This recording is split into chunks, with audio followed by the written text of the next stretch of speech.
आप जानते हैं, रियल एस्टेट ने ना इतिहास में किसी भी और चीज से ज्यादा करोड़पति बनाए हैं।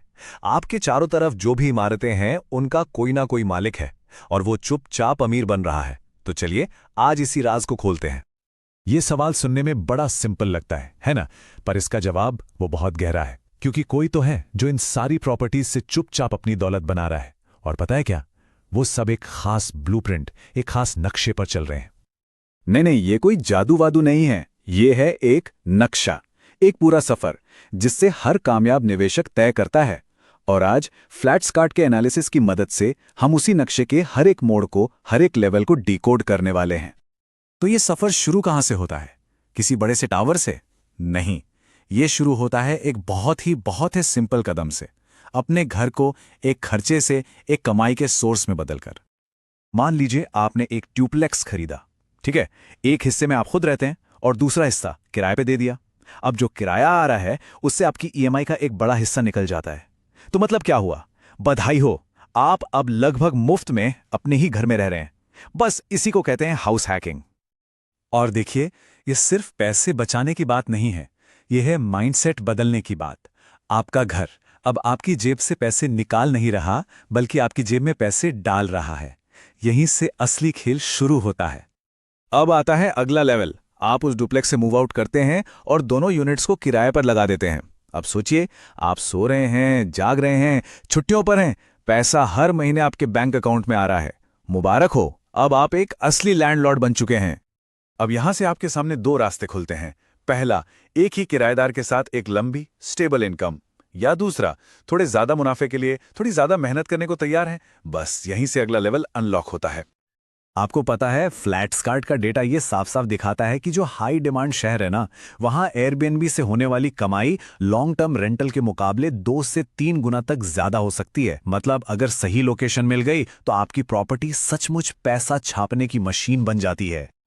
ठीक है, एक दो प्रॉपर्टी से इनकम तो अच्छी है, लेकिन असली दौलत वो तब बनती है जब आप बड़े लेवल पर खेलते हैं। तो चलिए अब अपना पोर्टफोलियो बनाने और अपने एम्पायर को स्केल करने की दुनिया में चलते हैं। ठीक है, रेंट से इनकम आ रही है, लेकिन एक प्रॉब्लम है। अगली प्रॉपर्टी के लिए सालों तक पैसे बचाना, ये तो बहुत स्लो प्रोसेस है। तो बिना सालों इंतजार किए अपने पोर्टफोलियो को कैसे बड़ा करें? ये सवाल हर इन्वेस्टर के दिमाग में आता है, और इसका जवाब एक बहुत ही स्मार्ट स्ट्रैटेजी में छिपा है। नाम है BRRR। BRRRR। ये एक ऐसा सिस्टम है जो आपके लगाए हुए पहले पैसे को ही बार बार इस्तेमाल करके आपकी दौलत को, मतलब रॉकेट की स्पीड से बढ़ाता है। ये सच में एक मनी प्रिंटर चालू करने जैसा है। चलिए देखते हैं काम कैसे करता है। ये बहुत सिंपल है। स्टेप 1, आप एक पुरानी प्रॉपर्टी खरीदते हैं। स्टेप 2, उसे रेनोवेट करके चमका देते हैं। स्टेप 3, उसे किराए पर चढ़ाते हैं। और स्टेप 4, उसकी बढ़ी हुई वैल्यू पर बैंक से लोन लेकर अपना लगाया हुआ पूरा पैसा वापस निकाल लेते हैं। आप देखिए क्या हुआ, आपके पास प्रॉपर्टी भी है, किराया भी आ रहा है, और आपका पैसा वो अगली डील के लिए फिर से तैयार है। ये एक असली गेम चेंजर है। अब एक टाइम आता है जब आप सिर्फ घरों से आगे निकल जाते हैं। यहां से पूरा खेल ही बदल जाता है। अब आपके किराएदार आम लोग नहीं, बल्कि बड़े बड़े बिजनेस होते हैं। Welcome to the world of commercial real estate. सोचिए, कमर्शियल डील्स में किराएदार 5 से 10 साल के लंबे कॉन्ट्रैक्ट करते हैं, जिसमें किराया हर साल अपने आप बढ़ता है। और सबसे मजे की बात, प्रॉपर्टी टैक्स, मेंटेनेंस, ये सारे खर्चे भी अक्सर किराएदार ही उठाता है। मतलब सिरदर्द कम और मुनाफा ज्यादा। देखिए, दौलत हमेशा किसी चमकती हुई स्काईस्क्रेपर में नहीं होती। कभी कभी ये मोबाइल होम पार्क्स में, या खेती की जमीन में, या फिर उन सेल्फ स्टोरेज यूनिट्स की लंबी लंबी लाइनों में छिपी होती है। ये वो एसेट्स हैं जिन पर ज्यादातर लोगों की नजर ही नहीं जाती, लेकिन इनमें मुनाफा जबरदस्त होता है। 16%। ये है सेल्फ स्टोरेज इंडस्ट्री का पिछले 25 सालों का एवरेज सालाना रिटर्न।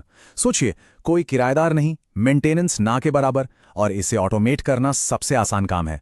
ये साफ दिखाता है कि जिन जगहों को हम अनदेखा कर देते हैं, वहां कितने बड़े मौके छिपे हो सकते हैं। ओके, तो अब हम इस खेल के बिल्कुल टॉप लेवल्स पर पहुंच रहे हैं। यहां बात अब सिर्फ प्रॉपर्टी खरीदने की नहीं है, यहां बात है कैपिटल को कंट्रोल करने की और मार्केट को अपनी मर्जी से चलाने की। सोचिए, आप अकेले कितनी प्रॉपर्टी खरीद लेंगे? 10, 20, एक ना एक दिन तो पैसा खत्म होगा ही। जब आपके आइडियाज आपके बैंक बैलेंस से बड़े हो जाएं, तब क्या? यहीं से असली खेल शुरू होता है। देखिए, एक मुगल वो अकेले नहीं खेलता। वो अपार्टमेंट कॉम्प्लेक्स या शॉपिंग मॉल जैसी कोई बहुत बड़ी डील ढूंढता है और उसे फंड करने के लिए दूसरे इन्वेस्टर्स का पैसा यानी OPM, other people's money, use करता है। वो उस पूरी डील को मैनेज करके अपनी फीस और इक्विटी कमाता है, जबकि बाकी निवेशक सिर्फ अपने रिटर्न का इंतजार करते हैं। ये है स्मार्ट टीम वर्क।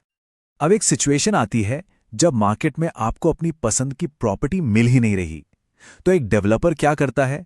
वो इंतजार नहीं करता। वो कहता है अगर परफेक्ट प्रॉपर्टी है नहीं तो हम उसे बनाएंगे। ये है सबसे ज्यादा रिस्क और सबसे ज्यादा रिवॉर्ड वाला लेवल। एक डेवलपर एक खाली जमीन के टुकड़े में भविष्य को देखता है और फिर उसे हकीकत में बदल देता है। रियल एस्टेट की जो सबसे बड़ी दौलत है ना, वो यहीं बनती है। अब हम पिरामिड के बिल्कुल टॉप पर हैं और यहां सारे नियम बदल जाते हैं।